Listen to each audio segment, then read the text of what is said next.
नमस्कार मित्रांनो, विण दोघातीलही तुटेना या मालिकेच्या आजच्या भागामध्ये अगदी मनपूर्वक मी तुमचं स्वागत करते।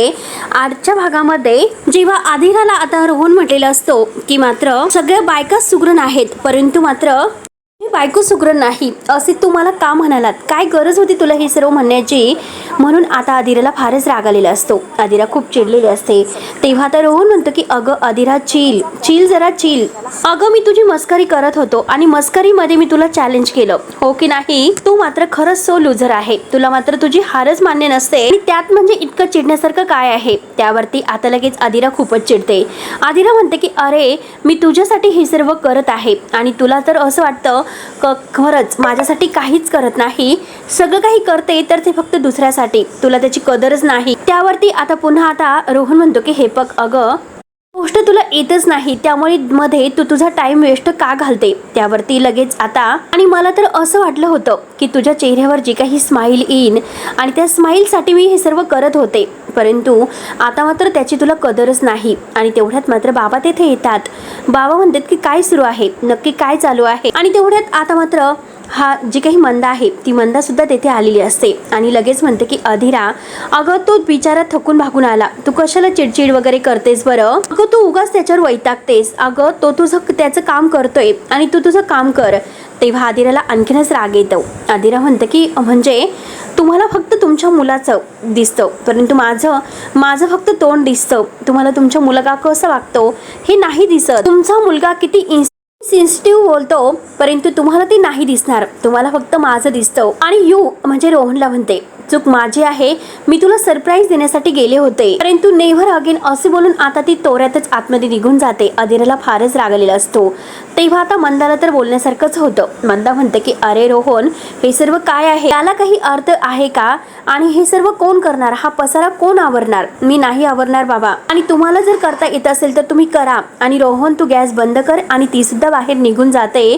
तेव्हा रोहन आणि बाबा तिथे उभे आहेत। रोहनला आता वाईट वाटत असतं आणि आता तो बाबांना म्हणतो की बाबा अहो काही असे निघून गेली असेल, मी खरंच मस्करी करत होतो। तेव्हा आता बाबा म्हणतात की अरे हो ठीक आहे, परंतु अरे तू बघायला हवं होतंस की ती मस्करीच्या मूडमध्ये आहे किंवा नाही, आणि मग तिची मस्करी तू करायची होतीस, आणि हे बघ तू इथे उभं राहून काय बोलतोस, अरे जा आणि तू तिच्याशी बोल, तिला समजाव। तेव्हा रोहन लगेच आता आदिराला समजायला जातो। तेव्हा बाबांना सुद्धा आता वाईट वाटत असतं की ह्या दोघांमध्ये नक्की काय सुरू आहे। त्यानंतर इकडे राजवाड्यांच्या घरामध्ये समर आणि सोनंदी आता घरी आलेले आहेत। सोनंदीने चेंज केलेलं असतं, परंतु डोक्यात ते फूल लावलेलं आहे, त्याची पिन काही निघत नसते, म्हणून आरशासमोर उभी राहून ती पिन काढत असते। आणि तेवढ्यात तेथे समर येतो। समर विचारतो की अहो सोनंदी मॅडम तुमचं काय सुरू आहे।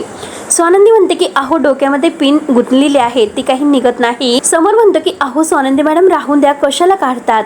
तेव्हा सोनंदी म्हणते की अहो ते कोमजून चाललेलं आहे।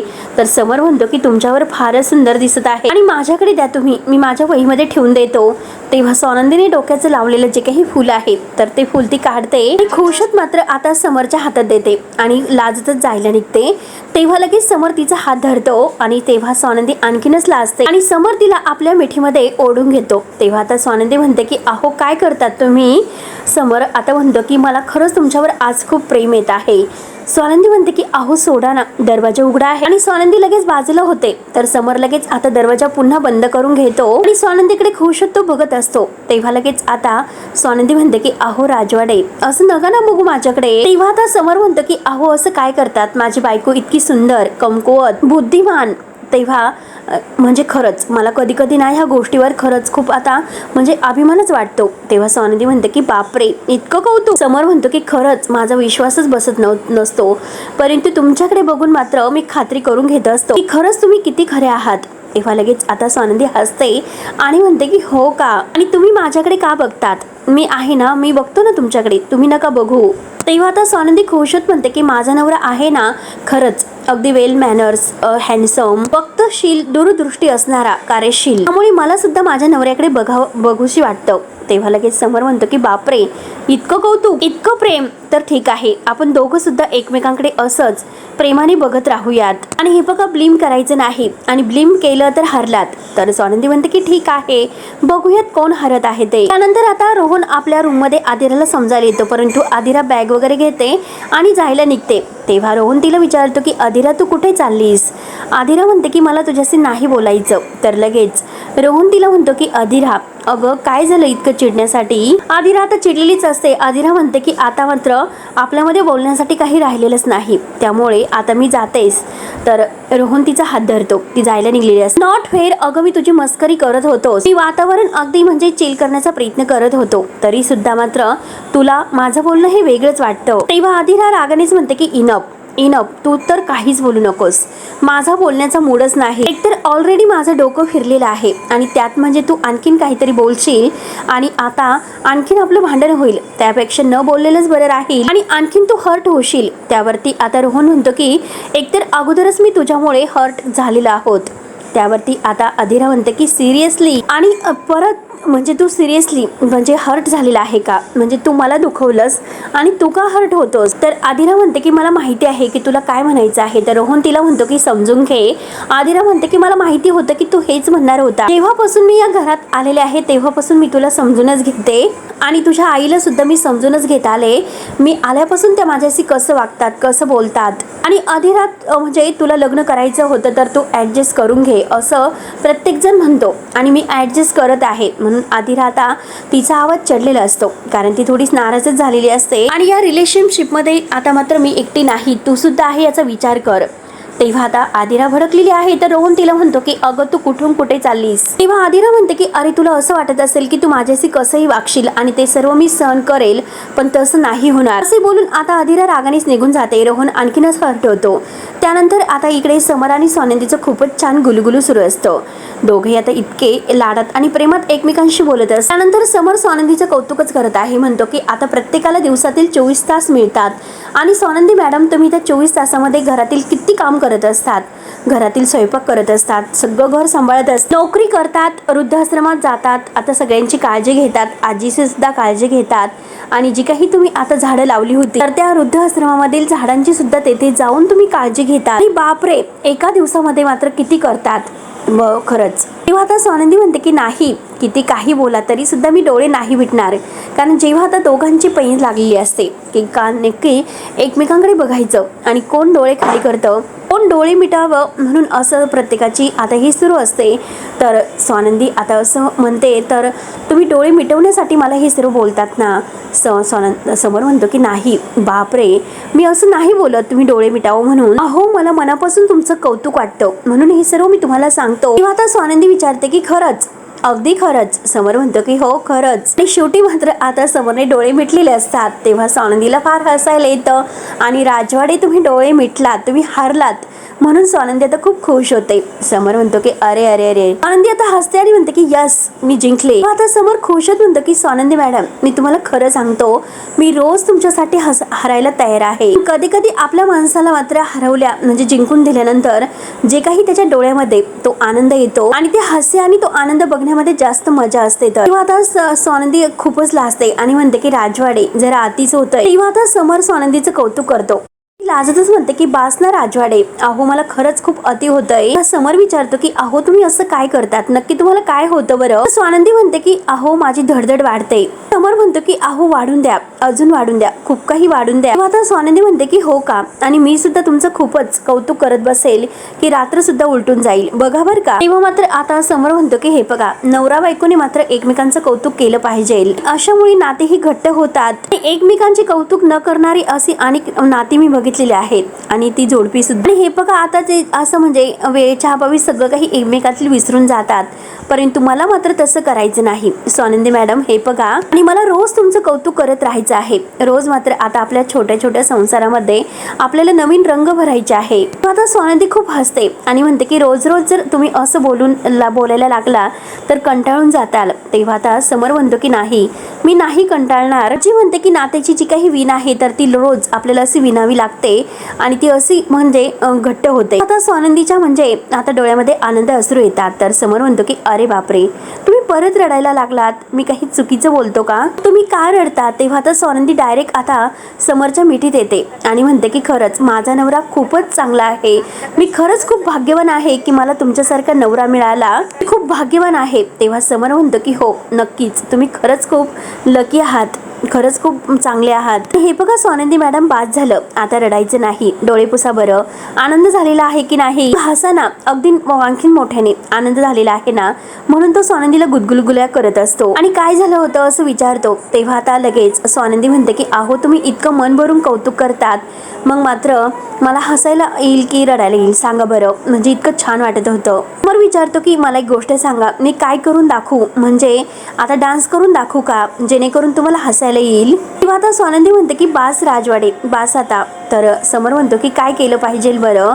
तेव्हा आता स्वानंदी म्हणते की तुम्ही चुकतात, जे तुम्ही आता कधीपासून म्हणजे मला मॅडम मॅडम करतात, मी टीचर आहे का तुमची? खरंच म्हणजे मॅडम मॅडम तुम्ही करतात. त्यानंतर आता आदिरा बाहेर येते आणि ती बाहेर जायला निघलेली असते. तेव्हा लगेच आता मंदा आणि बाबा विचारतात. मंदा विचारते की काय ग, कुठे निघालीस, कुठे जायचं आहे?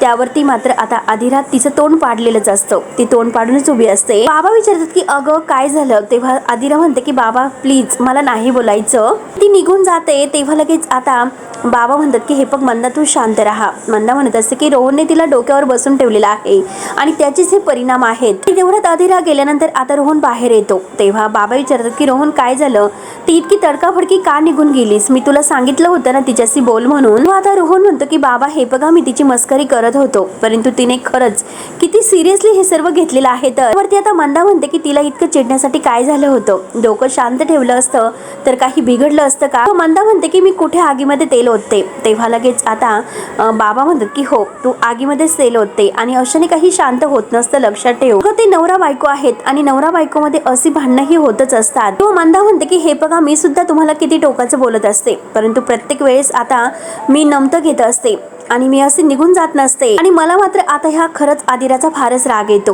तेव्हा लगेच आता रोहन चिडलेला असतो. रोहन म्हणतो की बास कर, अगं आई तू कायम बडबड करत असते, मला मात्र आता ह्या घरातील म्हणजे कंटाळा आलेला आहे कटकटीचा, मला त्यासाठी प्लीज थोडीशी मोकळी स्पेस हवी आहे. त्यानंतर आता समर स्वानंदीला म्हणतो की बापरे, तुम्ही खरंच चिडलात आणि मी तर म्हणजे मला तर तुम्ही माझी बायको आहात, टीचर नाहीत. तेव्हा आता स्वानंदी म्हणते की केव्हापासून तुम्ही मगासपासून मॅडम मॅडम लावलेला आहे? तेव्हा आता स्वानंदी म्हणते की तेव्हाची गोष्ट वेगळी होती, आता आपलं लग्न झालेलं आहे आणि लग्नानंतर मात्र आता तुम्ही काहीतरी मला म्हटला होता, ते तुम्हाला आठवलं का? तेव्हा आता समर म्हणतो की मी शुक असा म्हणजे हाक मारून तुम्हाला बोलवलं होतं. आता स्वानंदी म्हणते की मला एकच कळत नव्हतं एक्झॅक्टली मात्र मी तुम्हाला काय म्हणायचं आहे. त्यानंतर आता आपलं डिस्कशन झालं होतं की मी तुम्हाला राजवाडे म्हणणार म्हणून, मग तसं आपलं सुद्धा आता डिस्कशन करायला हवं की आता मात्र मी तुम्हाला काय म्हणायला हवं बरं, तुम्ही मला काय म्हणायला हवं? किंवा समर म्हणतो की हे बघा, तुमचं नाव एकदम चांगलं आहे स्वानंदी. तर लगेच आता ही स्वानंदी म्हणते की हो एक्झॅक्टली. स्वानंदी परत म्हणते की त्यापुढे मात्र तुम्हाला असं मॅडम का लावायचं असतं, असं मॅडम मॅडम करत जाऊ नका, एकतर मला हे सगळं ऑड वाटतं. आणि मग आता खरंच तेव्हा समर म्हणतो की मग काय म्हणावं? त्यानंतर आता समर म्हणतो की सांगा बरं काय म्हणायचं आहे? सवय होत नाही. तेव्हा आता लगेच स्वानंदी म्हणते की सतत व्यायाम करण्याची आणि सतत गोळ्या घेण्याची सवय तर तुम्हाला होती, शेवटी त्या सवयी मोडल्यास ना आज आहे की ह्या सवयी नाही ना? का नाही? कारण आपलं नातं खूप बदललेलं आहे. तेव्हा लगेच आता समर म्हणतो की हो पॉइंट आहे. तेव्हा आता स्वानंदी लाजतच म्हणते की तुम्ही मला बायको म्हणतात ते मला खरंच खूप आवडलं. समर म्हणतो की तुम्ही सुद्धा मला राजवाडे म्हणतात ना, तर ते सुद्धा मला फार आवडतं. आणि हे बघा, यामध्ये मात्र आता मला तुमच्या नावाचा उल्लेख नाही, मात्र मला त्यामध्ये तुमच्या नावाचा जो काही उल्लेख असेल ना, तर मात्र खरंच मला ते फार आवडेल. तुमचं खरंच खूप गोड नाव आहे स्वानंदी. तेव्हा स्वानंदी म्हणते की हो मग म्हणा ना स्वानंदी म्हणा. तेव्हा समर म्हणतो की नको, असं एकेरी नकोय, असं पुढे पाठीमागे काहीतरी पाहिजे. तेव्हा लगेच आता स्वानंदी म्हणते की नंदू नंदू पाहिजे का? आता समर म्हणतो की नको, ते सगळेजण तुम्हाला म्हणतात त्यामुळे नकोय. आता समर तिचं नाव शोधून काढतो, स्वानंदी जान. तेव्हा स्वानंदी म्हणते की बापरे, मला मुघल काळामध्ये गेल्यासारखं वाटतं. दोघांचं मात्र खूप छान सुरू असतं. त्यानंतर इकडे मलिका आता विचार करत असते की चांगला चान्स होता घरामध्ये आता ह्या स्वानंदीला धडा शिकवण्याचा आणि खूप चांगला चान्स होता, परंतु आता काय करू, सगळं काही कठीण होऊन बसलेलं आहे, तिला कसं धडा शिकू बरं? त्यानंतर मात्र आता लगेच इकडे सुष्मिता आणि हे अंशुमन एकमेकांशी छान आता बोलत येत असतात आणि तेवढ्यात ते येतात आणि आता मलिकाला मॉम मॉम करत असतात, अंशुमन मॉम करतात. तेव्हा लगेच आता मलिकाचं लक्ष जातं. ती म्हणते की कुठे होतात तुम्ही दोघं जण? तेव्हा सुष्मिता म्हणते की आम्ही इथेच होतो, वॉक करत होतो. अंशुमन सोबत जर मी फिरले ना, मला खरंच खूप मजा येते, अगदी मस्त स्टार मध्ये फिरल्यासारखं होतं, हो की नाही अंशुमन? अहो बोला ना तुम्ही काहीतरी. आता अंशुमन विचारतो की मॉम अगं तू अजून जागी काय आहेस? तेव्हा मलिका म्हणते की अरे मला कशी झोप लागेल, कारण त्या स्वानंदीने मात्र माझी झोप मोडलेली आहे. तेव्हा आता सुष्मिता म्हणते की अशी कशी, मात्र ताईने आता झोप मोडवलेली आहे. तर आता अंशुमन सुष्मिताला म्हणतो की जरा तू गप्प राहा बरं. तेव्हा लगेच आता मलिका म्हणते की स्वानंदीला शिक्षा झालीच पाहिजे. दरवेळेस मात्र ती आपल्याला तोंडावर पाडत असते. तेवढ्यात मात्र आता आदिराही जोरजोराने पिंट्या दादा करत येत असते. तेव्हा आता मलिका लगेच विचारते, डॉल काय झालं, तू यावेळेस आली या रात्री आणि इतक्या उशिरा इथे आलीस का, काय झालं बरं. तेव्हा आता आदिरा काही बोलत नसते. आदिरा डायरेक्ट म्हणते की पिंट्या दादा आहे का घरी, पिंट्या दादा म्हणून आता ती आवाज देत असते. त्यानंतर आता इकडे स्वानंदी ही समोरला म्हणत असते की हे बघा, मी कसं तुम्हाला आहो राजवाडी म्हणते, मग तुम्ही आहो स्वानंदी असं मला म्हणा, मला ते फारच आवडेल. समोर म्हणतो की आहो स्वानंदी मॅडम. तेव्हा स्वानंदी म्हणते की आहो त्याच्याबरोबर मॅडम कशाला म्हणतात बरं. आता समोर म्हणते की आहो ते तोंडामध्ये येतं खरंच. आणि तर स्वानंदी म्हणते की आहो प्रॅक्टिस करा. समोर प्रॅक्टिस करत असतो आणि म्हणतो की आहो स्वानंदी मॅडम. तेव्हा लगेच आता मॅड करत असतो. तर स्वानंदी विचारते की काय झालं, मी तुम्हाला मॅड वाटते का. तर आता समोर म्हणतो की आहो हे बघा, तुमच्या मनामध्ये आता जो काही माझ्याबद्दल आदर आहे आणि माझ्या मनामध्ये जो काही आदर आहे तर तो कसं तुम्हाला समजणार बरं. स्वानंदी म्हणते की हे बघा, नवरा बायकोचं नातं कसं इक्वल असायला हवं असं तुम्हीच म्हणत असतात ना, तुम्ही प्रॅक्टिस करून बघा बरं, तेव्हा तुम्हाला बरोबर येईल. तेव्हा आता समोर स्वानंदी करत असतो. तसं स्वानंदीला फारच छान वाटत असतं.